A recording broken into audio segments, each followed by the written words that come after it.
acho que uma das melhores telenovelas que eu até hoje vi foi o Bem Amado com o Paulo Garcindo.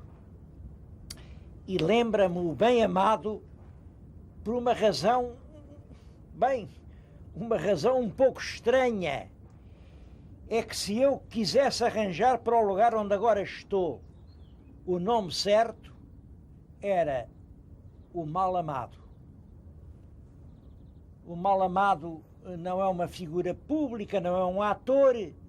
O Mal Amado é um castelo. Ele nem é mal amado, é simplesmente o desamado. O desamado Castelo de São Jorge. Estou no Castelo de São Jorge, está aqui um letreiro que diz... Bem, o que o letreiro diz é isto. Instituto Geográfico Cadastral, Lisboa. Serviços Geodésicos.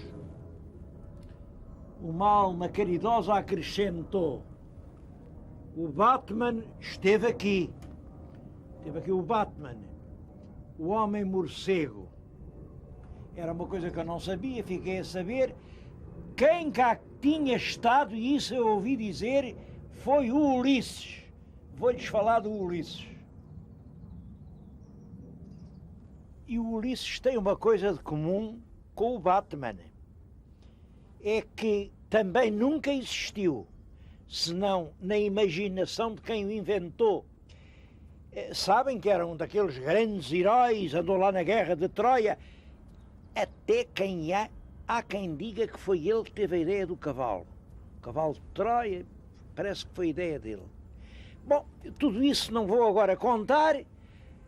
O que é certo é que quando ele vinha da guerra para voltar a casa, ele era rei da Ítaca, o caminho demorou 10 anos. O navio, não houve mal que não lhe acontecesse, teve para naufragar entre Sila e Caríbedes, esteve prisioneiro de uma amante ciumenta, enfim, aconteceram-lhe todos os males. Isso, os antigos não, mas os portugueses sempre disseram que entre muitos desastres até entrou aqui na Foz do Tejo e foi ele quem fundou Lisboa. É claro que isto estava-se mesmo a ver, pois ele era Ulisses. Lisboa chamava-se Ulisseia. Ulisseia é a cidade de Ulisses. Então isto não é evidente, isto não se mete pelos olhos dentro. Bom, até ao século XIX, até ao tempo dos sábios, toda a gente disse que sim, que por aqui passou Ulisses. E a primeira coisa que ele fez, naturalmente, como os gregos faziam, foi um castelo. Bom, quando a ciência começou a tomar conta destas coisas, é claro que nunca houve Ulisses nenhum, claro que ele, mesmo na versão lendária, não se chamava Ulisses. Ulisses é um nome latino. Em grego chamava-se Odisseus. E daí que ao relato poético das suas aventuras, feitas por muitos poetas antigos, se tenha chamado o nome de Odisseia. Bom, isto é muito mais interessante do que julgam, porque assim, acho eu, agora é uma ideia minha, que diabo também posso ter ideias, não posso. Assim como de Odisseu nasceu um poema chamado Odisseia, assim de Luís nasceu um poema chamado Lusíadas. Lusi é o anagrama de Luís e os Lusíadas não são apenas a grande epopeia nacional, são fundamentalmente o relato da vida contada de uma forma transcendental do homem que a escreveu. Bom, mas não era isso que ia falar, ia-lhes falar do Ulisses que foi quem fez este castelo, que se calhar nunca por cá passou, porque quem cá esteve não foram gregos, foram outros, vamos também falar nisso. Eu achava muito simpático que realmente o Ulisses tivesse andado por aqui. E que diabo, se o Batman veio, porque é que o Ulisses não podia vir? Bom, mas é que não podia mesmo. quando a gente fala na antiguidade, eu estou agora a pensar numa data concreta. 300 anos antes de Cristo. 3 séculos antes de Cristo. Há no Mediterrâneo 2 grandes ações colonizadoras. Uma é a dos gregos, que são aliados dos romanos, e a outra é a dos fenícios, os púnicos, que são inimigos ou concorrentes dos romanos. Ora bem, eles fizeram entre si um acordo e esta zona do mundo ficava fora da influência grega. Isto aqui era já o mundo dos fenícios. Os fenícios vinham lá do Mediterrâneo, do fundo do Mediterrâneo, e sem dúvida eles chegaram aqui. A propósito de fenícios, eu queria lhes mostrar uma curiosa peça que existe em Lisboa. Quem a tem diz-me que é fenícia, que é uma divindade fenícia. Eu já a mandei examinar com cuidado. Parece que ela autêntica é. Agora, fenícia... Bom, a gente nestas coisas tem que ter sempre muito cuidado. Não imaginam a quantidade de falsidades que há no mercado a tentar os colecionadores. Bom, e ainda que ela seja antiga, parece que sim, pode ser fenícia ou cartaginesa, porque Cartago é uma colónia fenícia estabelecida no norte da África e foram, sobretudo, os cartagineses quem chegou aqui. Penso que sim, penso que aqui, nisto que hoje é o Castelo de São Jorge, houve um castro, uma fortaleza de mercadores cartagineses. Andavam por esse mundo a arrebanhar metais e a fazer os seus negócios. Foi aqui, neste sítio, talvez aqui mesmo onde eu estou, que os mais antigos colonizadores se instalaram e começaram aquilo que hoje é Lisboa.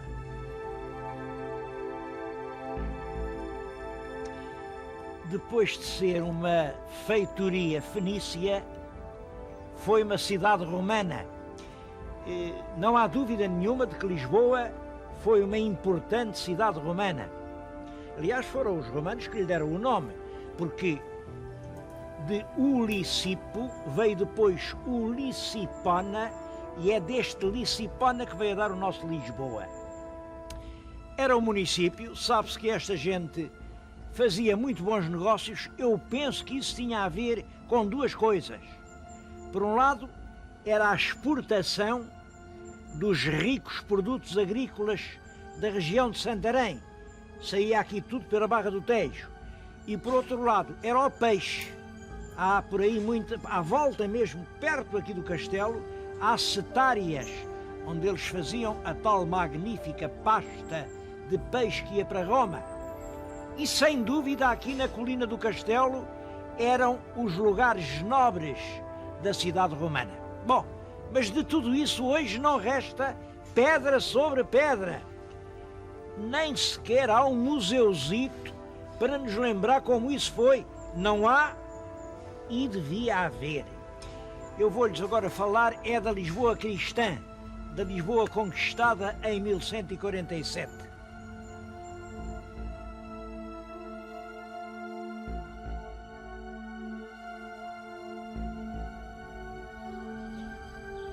Com a conquista de Lisboa relaciona-se o episódio da morte de Martim Muniz.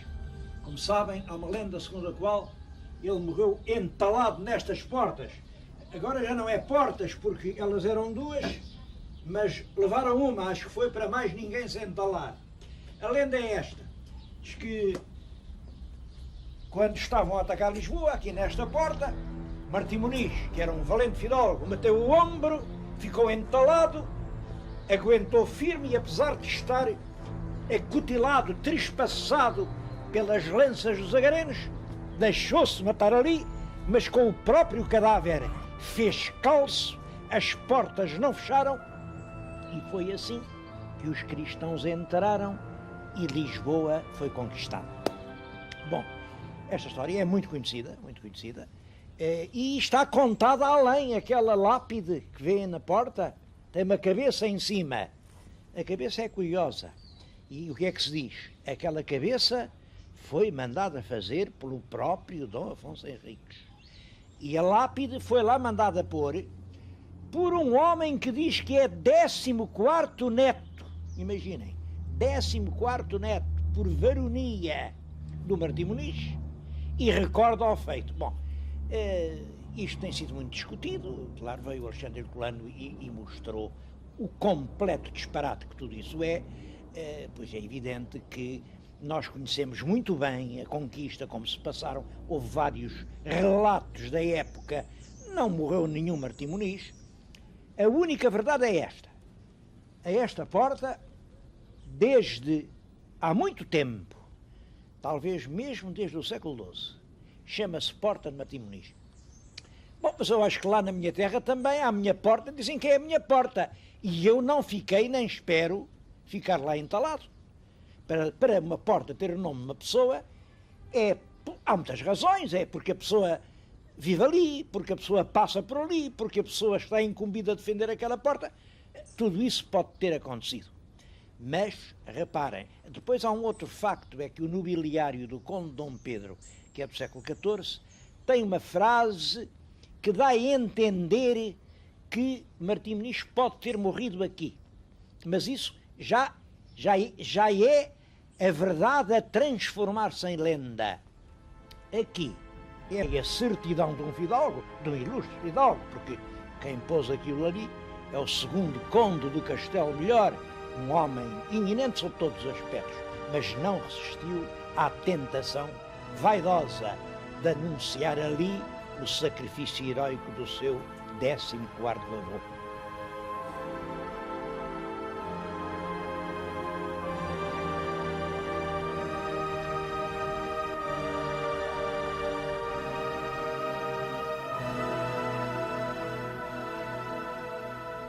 Depois do Dom Afonso Henriques, o castelo nunca teve grande sorte.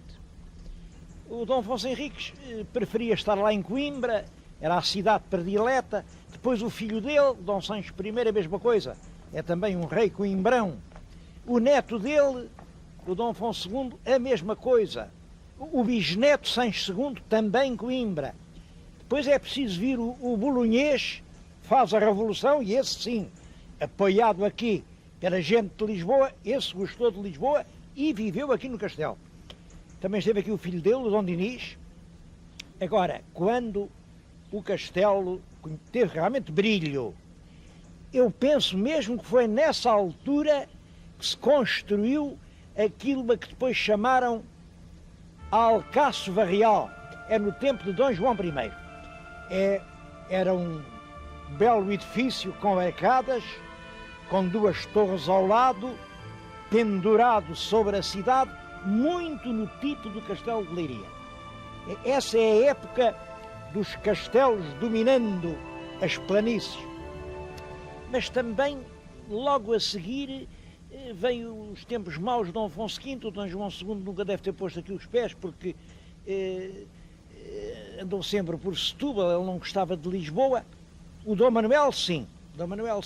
Foi até aqui que lhe nasceu o filho Dom João III, e para animar a rainha que estava de parto, chamaram um rapaz com muito jeito, que fazia coisas que toda a gente se ria. E por isso se diz com razão que aqui nasceu o teatro português, porque o nome do rapaz era Gil Vicente. Primeiro auto Gil Vicentino foi representado aqui no castelo. Bom, há ainda o tempo de Dom Sebastião também gostava de estar aqui no Paço, mas depois isto foi-se esbarrondando, o século XVII e XVIII não tem nenhuma presença real. É no século XVIII que o Pinamanique põe aqui a Casa Pia, como sabem, era naquela altura, depois foi uma escola modular, mas nasceu como um reformatório de toda a escória e toda a vadiagem da cidade, quando eles andavam por aí a dormir debaixo dos bancos e à sombra dos portais, o bom intendente pegava neles e punha-os no castelo. Mas aqui ensinava-os a trabalhar e conseguiu realmente reabilitar muita gente. Bom, vêm os franceses, expulsam a Casa Pia, isto era tudo quartéis, eu ainda conheci isto aqui, tudo cheio de quartéis. Depois em 1940 o ministro Duarte Pacheco mete aqui os bulldozers, foi tudo raso, e nesta altura fizeram os jardins, plantaram estas árvores que enquanto eram pequeninas eram bonitas, agora atulham isto tudo, a gente já nem vê o castelo. Bom, e hoje é isto que vê, é um jardim pelintra com uns patinhos nos lagos, não há um centro de cultura, não há sobretudo um museu de Portugal, porque eu penso que este é o sítio de Lisboa ao qual vem mais gente que quer ouvir falar de história. E o que é que este castelo tem para lhes dizer?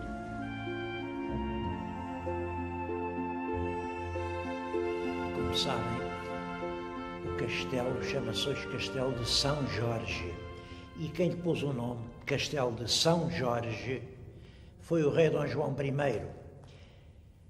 Bom, costuma dizer-se que foi a aliança inglesa, vieram realmente os ingleses para o ajudar na sua guerra e que ele adotou como padroeiro São Jorge. Isso é muito possível. Em todo caso, é preciso não esquecer que o primeiro bispo de Lisboa, escolhido pelo Dom Afonso Henriques, logo depois da tal conquista, era um inglês. E os ingleses são muito, muito devotos do São Jorge. E eu digo isso pelo seguinte, é que o filho de Dom Afonso Henriques, o Dom Sancho, quando fez o primeiro testamento, que é de 1189, deixou o cavalo que tinha ao São Jorge. Um cavalo para o São Jorge. Mas nem por isso Dom João I está menos ligado à história deste castelo. Ele já estava velho, adoeceu, compreendeu, estava fora de Lisboa, e compreendeu que era a última doença, percebeu que ia morrer. Conta o Fernão Lopes que então quis morrer como um rei e se fez transportar aos espaços que estavam a acabar de ser construídos aqui no castelo e realmente aqui morreu. Essa morte tem um momento profundamente dramático que conhecemos por um documento do filho, de Dom Duarte. Ele morreu a dizer aos filhos que continuassem a guerra da África, que continuassem a empresa de Ceuta, que continuassem a guerra contra o Islão. O Dom Duarte diz expressamente disto. E finalmente disto foram as derradeiras palavras que nos bem pôde dizer que muito nos constrangiam a proceder nesta conquista. Quer dizer, o velho rei de Ceuta, à hora da morte, exorta aos filhos a continuarem a guerra africana. Bom, como sabem, é esse mandato supremo que vai conduzir à tragédia de Tanger, onde ficou preso e acabou por morrer o infante santo Dom Fernando. Depois do Dom João I, o rei que mais ligação tem com o Castelo de São Jorge é, sem dúvida, Dom Manuel. Gostava de lhes dizer que o rei Dom Manuel é este que está atrás de mim, solene, com o seu grande manto sobre os ombros. Bom, infelizmente não sei se é ou não é. Vejam lá como é o destino das estátuas. Cada estátua foi feita em 1933, por qualquer razão não a quiseram, ficou encerrada ao abandono num armazém camarário durante longas décadas, até que, há poucos anos, a foram buscar e a puseram aqui no Palácio, enfim, e passa por Dom Manuel. Se Dom Manuel não era assim, também não seria muito diferente, não é grande o problema que isso vem levantar. Esta figura está ali sentada no seu trono e recorda que foi aqui, no Paço da Alcáçova do Castelo de São Jorge, que o rei Dom Manuel recebeu Vasco da Gama, que vinha de longe, tinha acabado de descobrir o caminho marítimo para a Índia e vinha dar contas disso ao seu rei. Há um cronista que conta que o rei ouviu felicíssimo, naturalmente, essa notícia, porque essa notícia alterou o destino histórico de Portugal. E à despedida estendeu a mão, deu-lhe a mão a beijar e lhe disse então adeus, Dom Vasco da Gama. Dom era um tratamento dos nobres da mais alta condição e representava o prémio pela grande façanha marítima que o navegador português acabava de concluir. Mas é claro que são inúmeros os episódios históricos que se passaram aqui neste lugar. Eu não posso recordá-los todos, mas havia uma coisa que não queria deixar de dizer.